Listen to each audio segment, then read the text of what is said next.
What's up, guys? It's your boy Dev1 from the audiobank.com. Today, we'll be checking out Logic Pro X. This is for all the beginners out there that haven't used Logic before. Maybe you came from another DAW. Maybe you're just brand new to recording audio. Whatever the case may be, Logic is an awesome DAW that has so many features at an amazing price point. You get pretty much all the same features that you get out of something like Pro Tools, which would run you at least $600. Or if you have a subscription to Pro Tools, then you're talking about a lot more over time. Whereas Logic is $200 and you get a bunch of free updates. So let's launch Logic. That would be on our dock if you haven't already put it there. If not, it would be in your application folder. So you go to your main hard drive and applications, it would take you there. Once we get Logic loaded up, you're going to see a splash screen loading, which is right after this one. So this is your main splash screen, and it scans all of your instruments, your plugins, all that stuff that's going on. A plugin is an audio effect or a virtual instrument, and your presets are just preset values as part of other internal audio plugins. So this is going to ask you, at least on mine it does, sometimes it'll open up with a brand new splash screen with what type of project you'd want to open up. Mine, since I've already opened up one, I just go to create new empty project. So it's going to create a default project, and the first thing that you'll notice is that this screen pops up and you have options. Software, instruments, audio, drummer, guitar, or bass, or external MIDI. If you're using external MIDI gear, then you'd probably want external MIDI. If you're just recording audio through a microphone, you'd pick audio. Or even a guitar or some type of instrument that you would mic up. Guitar or bass is pretty self-explanatory. This just loads up your guitar or bass with some preset plugins. So your other options are software instrument or drummer. A lot of times people open up software instrument to start making beats. This is what Logic is most famous for, is it has a great extensive MIDI sequencing and recording interface built into it. So right now I'm just going to go to audio and I'm going to click create. Now, the first thing that you will notice is that it creates an audio track and it gives us some options. Before that, I want to go through what this all means. So what you have right here, well, the first thing that, in case you get lost, that you could always look up, there is normally a question mark up here. I have since got rid of it. It's called Quick Help. You could get to it if it's not on yours by right-clicking in this area up here and click on Quick Help. So if you click here, this pretty much tells you everything about whatever you're hovering over. So this is your time position display, your playhead position. Right down here is your bars. Right here is your sample rate. And over here is your tempo. And this is your end of project display. Right here is your time signature for your track. Your time division on the grid is set here. Your CPU load and hard drive disk load.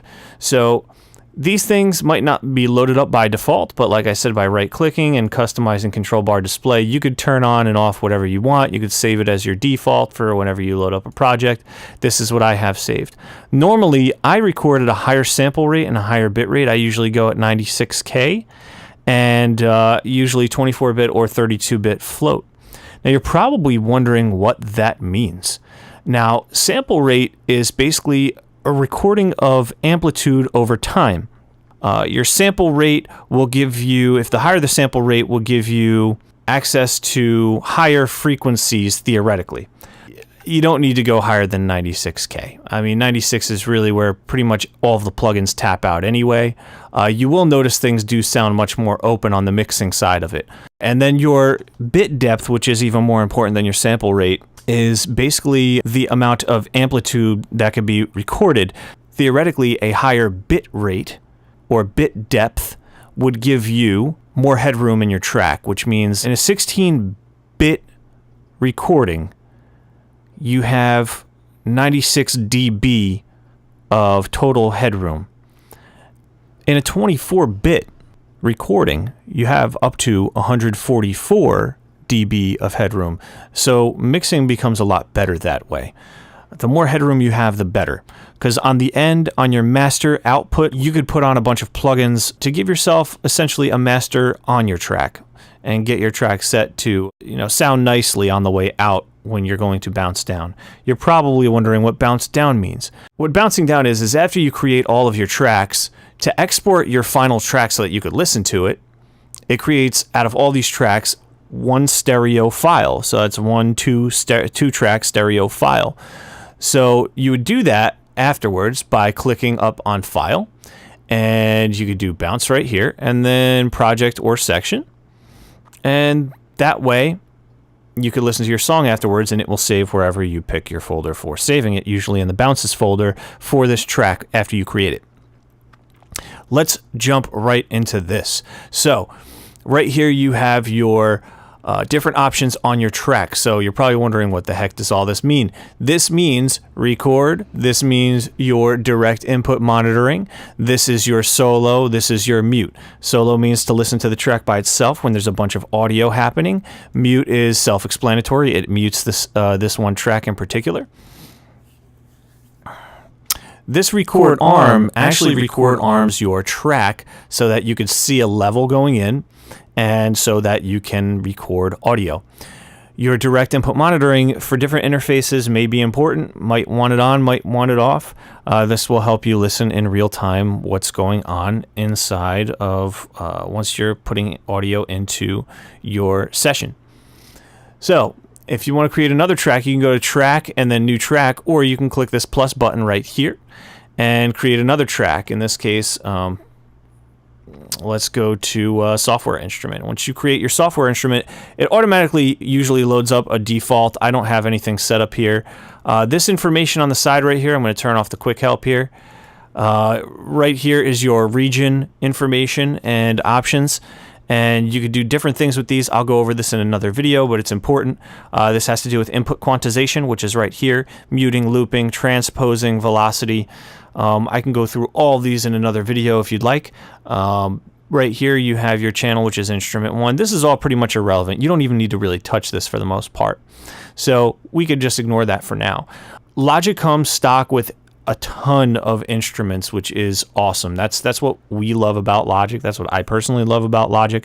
Most other DAWs don't come with such a robust library of sounds.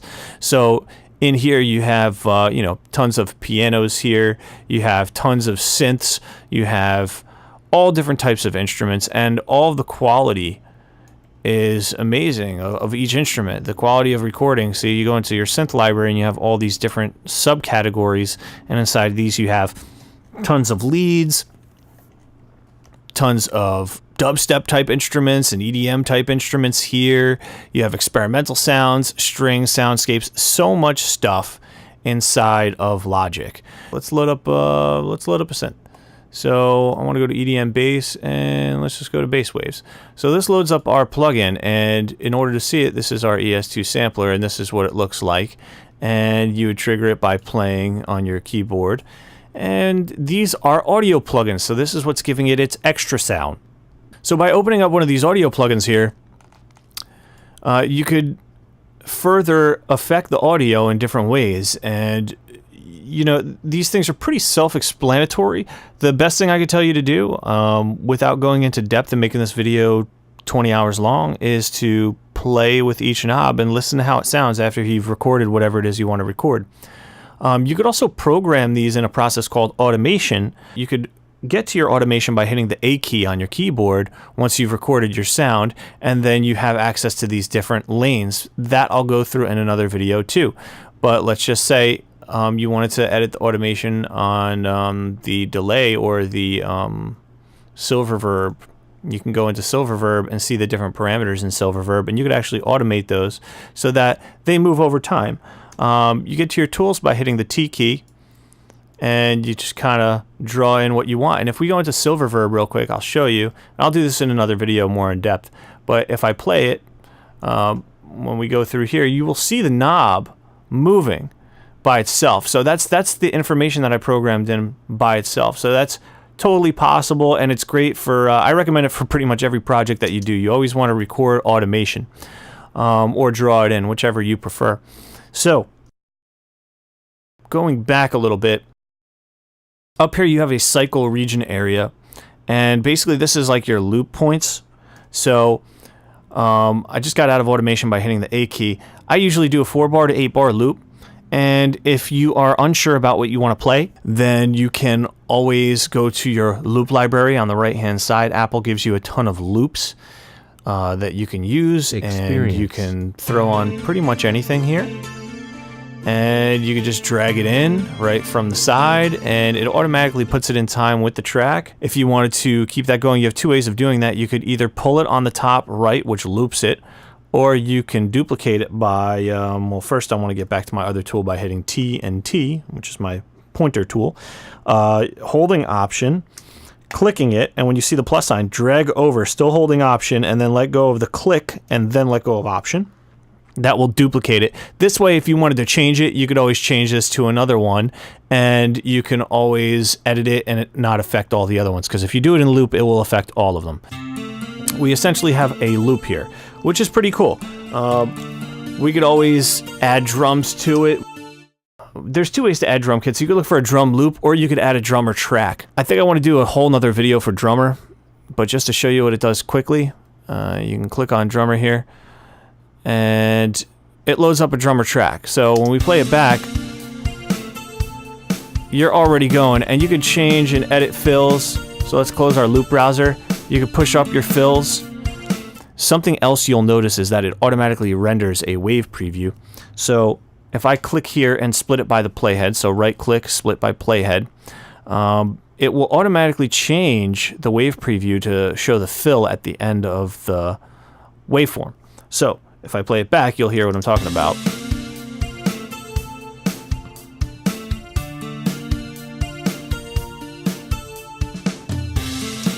And it always knows to put the symbol on the 1 too, which is something I really like. You could edit its complexity, its loudness, its softness, all right in here on the XY axis. But that's something for another day. Let's stick to what we see in front of us. So if you want to record something, your own melody, say. Let's mute these two right here. We record arm this track right here. And if you wanted to record your own MIDI part, make sure that your MIDI instrument is plugged in, and when you start pressing the keys, it should automatically show up right here. If you don't have a MIDI controller, you can go up to Window and you could do Show Musical Typing. And this is very helpful. It shows you your keyboard keys. And if you notice, the R key is not on here because R key is for record. So we would hit the R key and we could record ourselves a melody.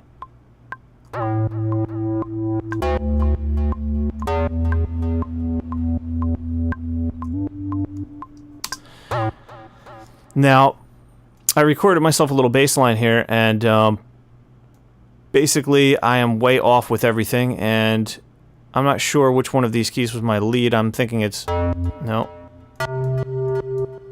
It was that one. So, I need to delete this one, I need to delete this one, and I want this one to be in time, so it's way off. I only think this one's close. So we have to do something called quantization. I'm going to highlight this one, and I'm going to drag it to the beginning. Now I'm going to highlight all of them by hitting Command A, and I'm going to hit this Q, and then basically it locks in on the grid. Now if you notice, it got these wrong. So what should I do? I'm going to move this one over. I'm going to move this here, and I'm going to move this back, and I'm going to move this one all the way down. I want to hear how it sounds real quick.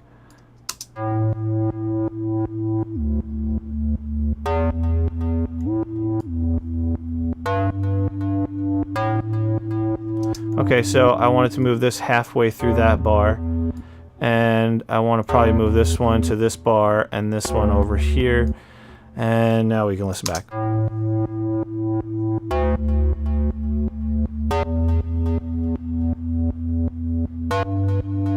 There you go, and if you drop in your drums,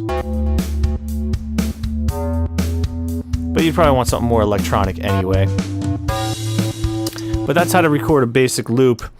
And if you want to know what these other controls are, you basically have different parameters up on top, your record, your play, stop, fast forward, rewind. I would hope that you would know what that is if you're getting into recording. You have this drop down right here, which is your quick controls. And just like the top, you can customize it by a right click or a control click and customize your toolbar and put the controls that you need on there. So what I have here on mine that I use the most often, split by playhead, split by locators, join, that brings things together, bounce regions, that's if I need to bounce them as audio, if I have software, if my CPU is running too high. A lot of these new computers that are coming out, their processors aren't that great, and they can't handle a huge virtual instrument count, so bouncing in place or bouncing regions is very helpful, and streaming the audio is much easier on an SSD than actually playing back a bunch of software instruments. So you could always save your software instruments and have them muted and inactive, like so. You just turn the power button off, and that will save on your CPU. Your CPU will come back down. In my case, on this computer, I don't have anything to worry about because it's a desktop and it has a ton of CPU. It's 8 cores. So you have nudge value. I'd leave that alone unless you absolutely need to touch it. Your repeat section, cut section, insert silence. Sometimes that becomes helpful. Moving the playhead, setting your locators, your zoom, and your colors. So if you want to change the color of a track, for example, bass waves is highlighted. Say if we want to change it to purple, we would open that up and then boom.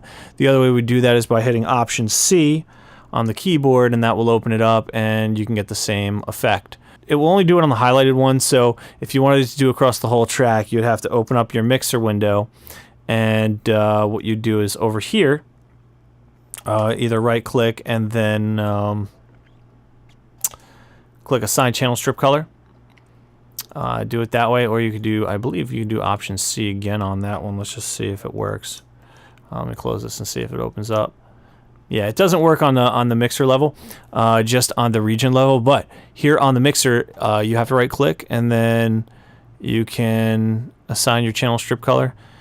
And yeah, that's something that Apple should improve. They should have the same command for the mixer as well.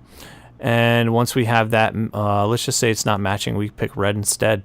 If I wanted this to match, I could just right click and then go to name and color, and then color region by track, and then boom. So if I had all of them selected and I wanted it to match on my mixer, then I would do that, highlight them, right click on it, and match it with the track.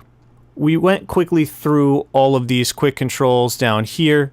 Right here you have your smart control. So a lot of these instruments have different controls that are quick, and they're all here. Play around with them. I'll go through what they do in another video.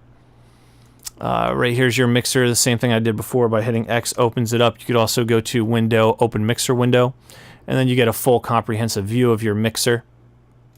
If you're wondering what anything on here is, these are your tracks right here. So you have your volume levels right here.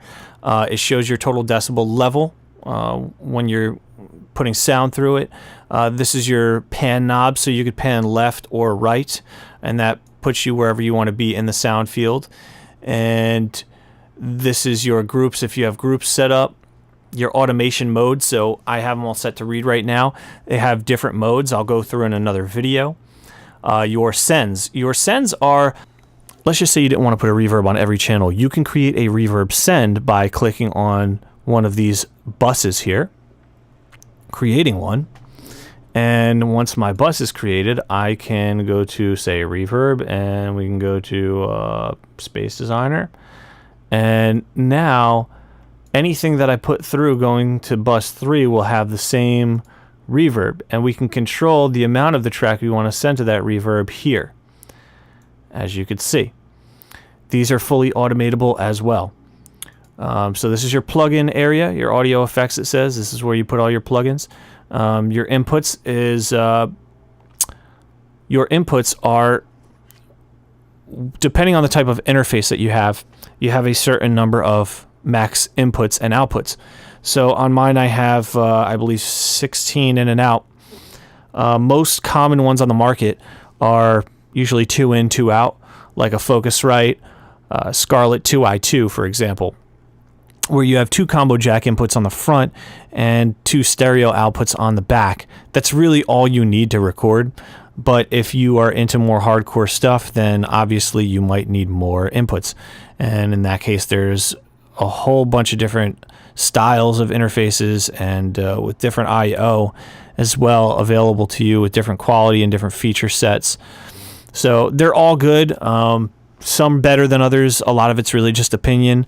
I also look at the technical specifications of them, but I personally use an Apogee Symphony I/O. I think it has one of the best sounds and most transparent sounds on the market. Sounds beautiful. And I'm not being paid by them to say that. I just really love the product. Up here you have your MIDI effects. If you're running some type of MIDI instrument, you could also put an effect on that. You have a chord trigger here. You have different modulators, note repeater, transposer. And when you load it up, you can toggle it like this and just move it around and see what it does. I'll go through each one of these, your MIDI effects, in a whole nother video. Still quite a bit I need to get through here. This is your EQ display. So on your EQ display, you basically have your 20 hertz to 20 kilohertz. This is basically the range of human hearing. And up here, this is your decibel level.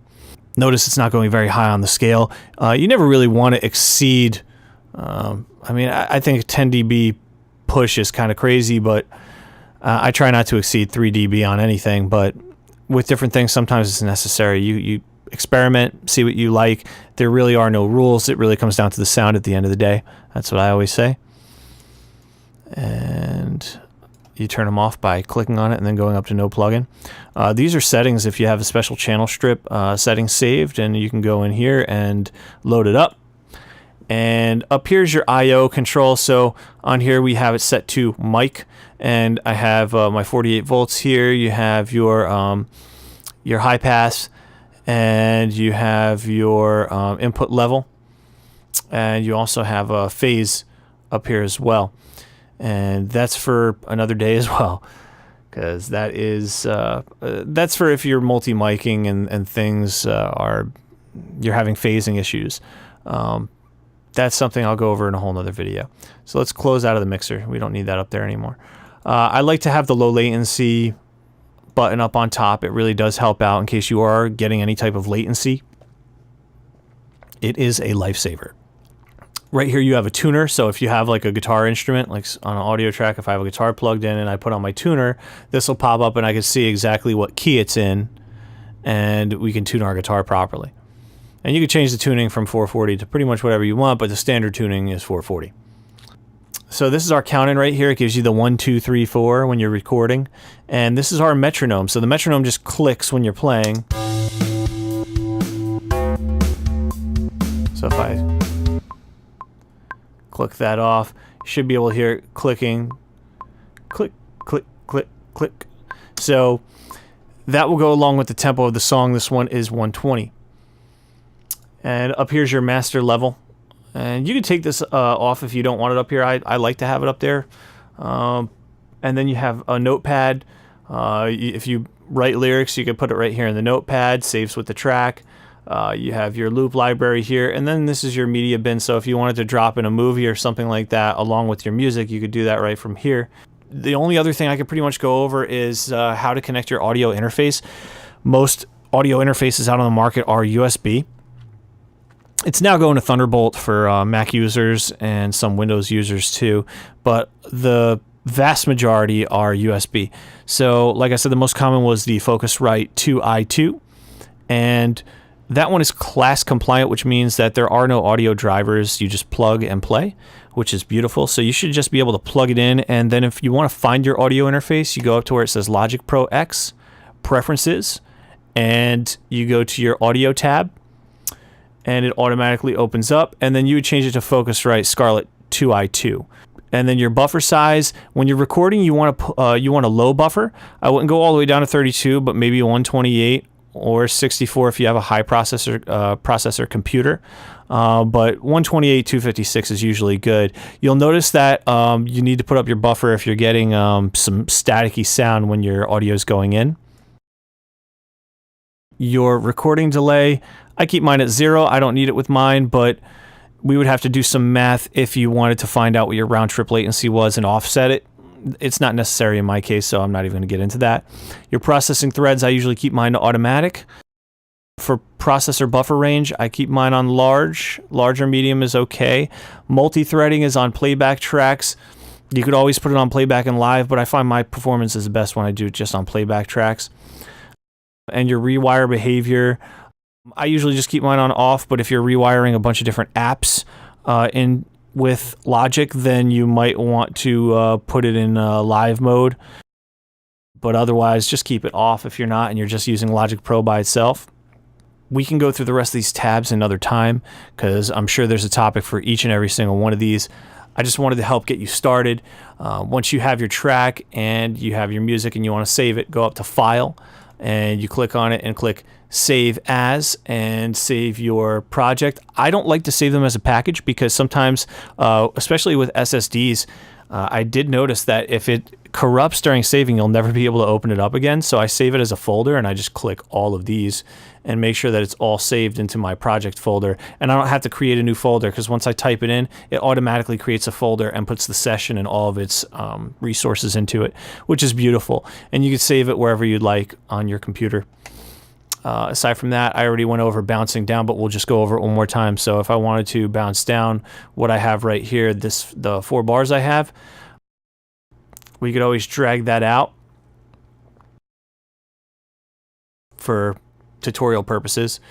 You just go to File, Bounce, Project or Section, and you have different options here. You have PCM, which is like wave format or A format, depending on what you choose.